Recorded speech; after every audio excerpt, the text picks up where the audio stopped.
Introducing Nose to Tail, a podcast where we explore the world of aviation lifecycle solutions, insights, and more. Presented by Jet Midwest. Welcome, everybody.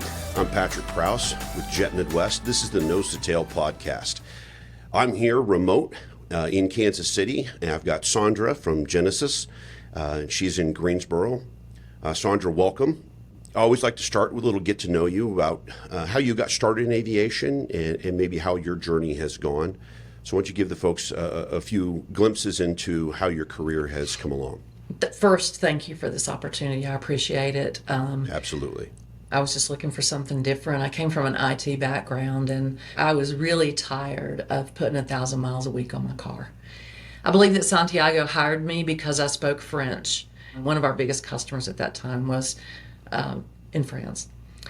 And so he hired me, and I have never felt so appreciated in my life. I've got a long line of sales experience and selling services as well. I had to adjust to some things because I was used to wearing a suit and, it's just different. And I love it.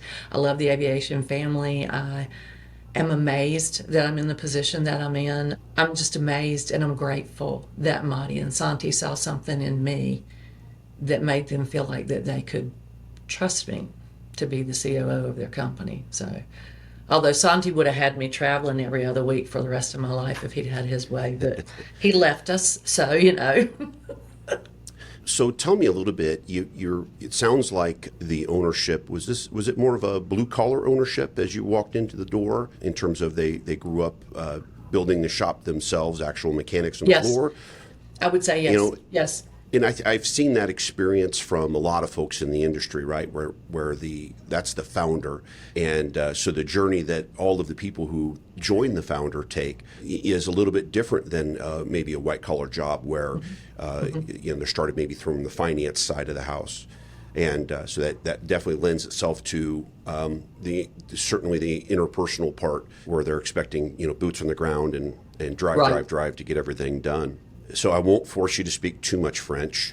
I'm lucky enough to have Air France as a client, and I attempted to learn a little bit of French, and I just didn't have the patience maybe for it. And they all speak great English, so I don't necessarily. I had lived there for 6 months. I had been a 6-week exchange student, and then I had lived there for 6 months, and I had also traveled throughout my life, and so I understood different cultures.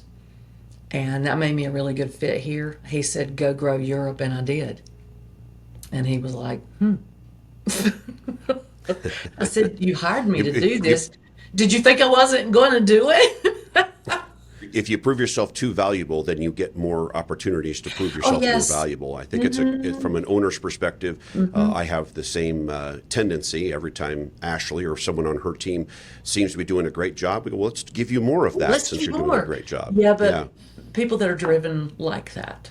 I would agree, and I'm the same way. I miss the travel, sitting more in an executive chair the last couple of years versus a more business development centric role, and I do miss the travel. That's what's happening to me. So it's been cut in like half. Now, when you do travel, and let's talk maybe about Europe, or I guess we can open up anywhere.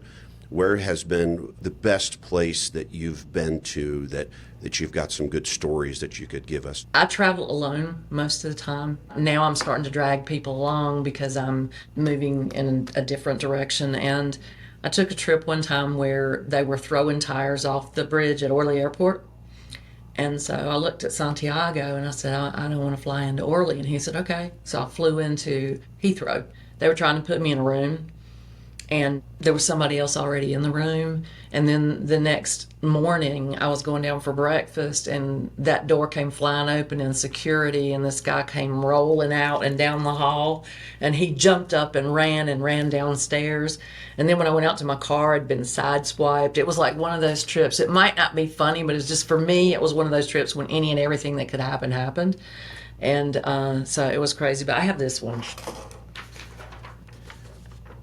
Marty and I went to Washington, D.C. for a meeting, and we got stuck on the tarmac. And she was drawing this on her iPad, and we were cracking up. And all the other people were really pissed off at us because we were having a really good time. This is... While they're stuck. Yes, this is Marty, and this is me. I can certainly say it takes courage to rent a car in London itself, just to... And drive down to Gatwick. Yeah, in the taxi service there is just so good. I'm just like, even if I'm saving a few dollars, it's just not worth it. I'd rather have the guy who knows how to navigate traffic and the challenge. and get through the cities is great. I've taken the tunnel before. That it was a great experience. Bought a ticket and just said, hey, I'm going to go do a day in Paris. Actually had my wife in town for a trade show, and I said, hey, let's go to Paris tomorrow and spend the night. She goes, really? Oh, yeah, just jump on the train and go do it. So we did that, and that was an interesting experience, but I certainly can't imagine renting a car and making that journey. So let's talk maybe a little bit about Genesis, and maybe give us and the listeners a flavor for what you're best at, and then we probably want to talk a little bit about what's next, what's the next part of your capabilities, or what's something that is peaking for you right now that we really should inform everybody about. We do electromech, avionics, and actuation. And actuation, I'm going to tell you we're good at all of it. But we are really kick butt in actuation. And we do a lot of 747s, so we've become known as the cargo carrier people. But we do other Boeing. So now we're out visiting and going, we can do those, and we can do those, and we can do that, so a little bit of Airbus. And we have a lot of experience in our shop. And they're just good guys, they're just down-to-earth guys. And one of the things that's happening, anyone out there who's listening that's working with 747s, and I honestly believe if one more broker tells me that 747s are dead, yeah. So they're going to be flying for a while, and it's getting more and more difficult to find parts. In fact, at the MRO, I was running around asking other companies that I know and trust, hey, if I can get to Boeing and we could create a PO with enough of the parts that we can't get and have a conversation, would you be in? Do you trust me? And they're all looking at me like, I said, hey, you're in the same boat we are, and don't tell me you're not. I know you are.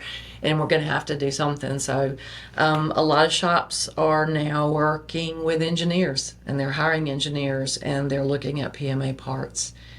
And we might be flirting with that. Well, really, that's what our aftermarket, it's what we're great at. You take entrepreneurs and you give them an opportunity to go, hey, listen, there's a shortfall here. We need to fill this shortfall. And I think you're absolutely correct that I can perceive the aftermarket, not being as bullish on 747 parts, maybe just because of the age of the assets. Right. But like you, I've seen there's a lot of 747 material in our system, and the performance on our sales level has not gone down at all. It's changed.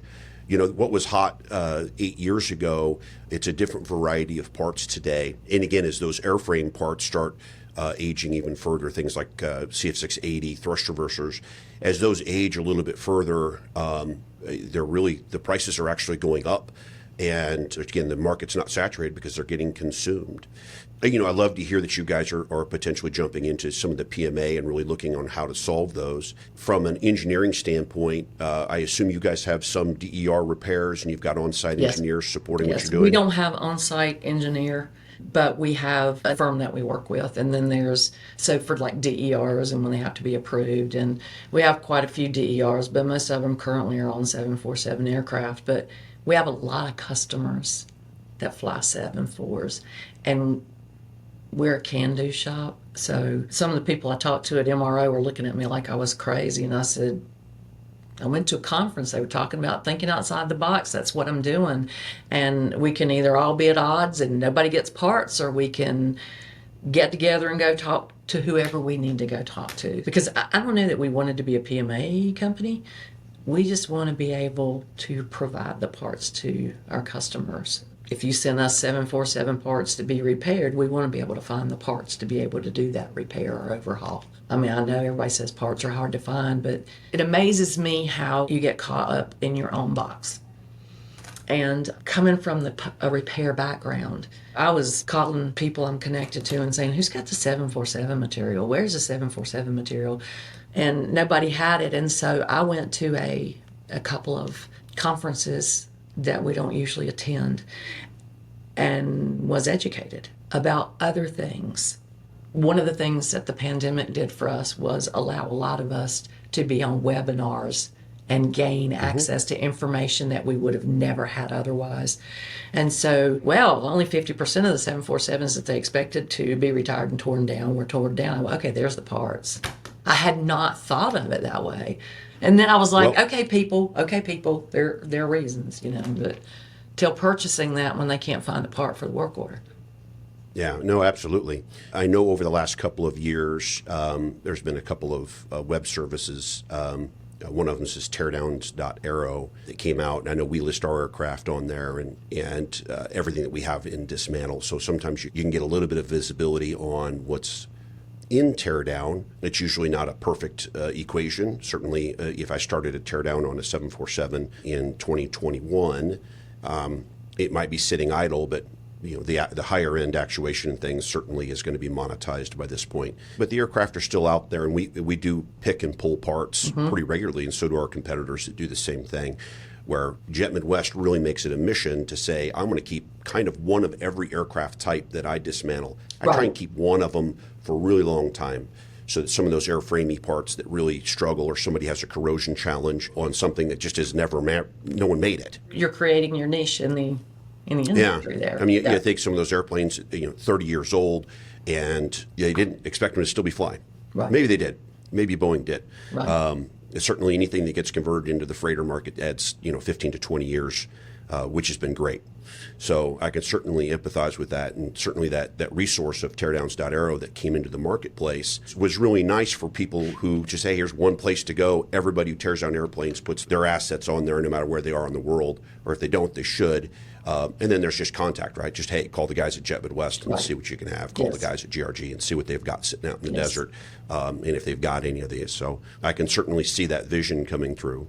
Well, we've always been looking for, as removed, and you almost can't buy as removed now. That's something I've seen. That's been my experience through it'll be 11 years for me in October. And, I wish I'd found this industry earlier in my career, because I really do love it. I love the challenge. I love the people. I just love it. I love everything about it. And I love to fly. I love to land. I've always loved to travel. So, but parts were so easy to find. And we talk about how Santiago this and Santiago that, but we're living in a different world. And I don't think it'll ever go back. I would also say that the change I've been through in my career, been through a number, was started in 99, right? So I got to see what happened post 9/11. Yes. Actually put a correction in the market that I think, in a look back, was probably due. Yes. The 2008-9 economic challenges globally had an impact on how the airlines spent money, and obviously the pandemic was another one. And I think as the marketplace always evolves, right? And since we're always looking on how to evolve with it and create new strategies. Always weeding. Yeah. Always fighting your way through the jungle, aren't you? But you're correct on the as removed parts. We used to sell a lot as removed, years ago. And what we've found is that when we sell our parts as removed, we typically don't achieve the correct margins in the marketplace. We support people like you because we wanted to repair and overhaul your as removed parts. So we sort of have had to back up and punt, but that's kind of where I come in. Having great vendors like yourselves that we can send stuff to and rely on those things getting repaired, and that the margin's right. And if the margin's wrong, if our unit happens to have some challenges that we're going to figure it out, right? Because we know what our analytics folks, they know exactly what we need to achieve out of that. And partners like you guys really help us hit those numbers because you understand the same mission that we're on, which has been pretty good. We'll continue this discussion on the next episode of Nose to Tail, a podcast presented by Jet Midwest. Don't forget to please like and subscribe to our channel.